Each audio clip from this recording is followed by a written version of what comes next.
Welcome to Let Me Fix This. Enjoy the video. You start by confirming prerequisites and taking the first actionable steps now. Install Vscode and choose the correct 64-bit or ARM build for your machine because mismatched binaries cause tool failures. Next, download the Flutter SDK and add flutter/bin to your path so commands run globally. Run Flutter Doctor to surface missing tools.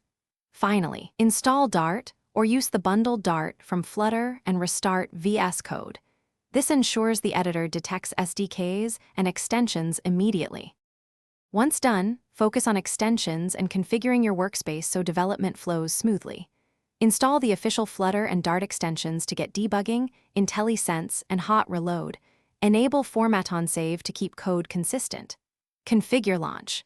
JSON to define device and run options and update settings.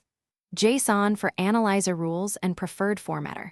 Then create or open a Flutter project, run Flutter pub get to fetch packages, and select a target device. This ties the editor, SDK, and device together to finish, wire up emulators or a physical device and validate with Flutter devices so you can run and debug instantly. Start a debug session, use breakpoints and hot reload for fast feedback, and open DevTools for performance and widget inspection. This shows why problems occur. If something breaks, run Flutter Doctor V and inspect path, SDK versions, and error logs. Make sure Vscode is restarted after changes. One key tip: mismatched SDK or path entries are the most common blocker. Fix those first. Thanks for watching. If you found this helpful, don't forget to like and subscribe.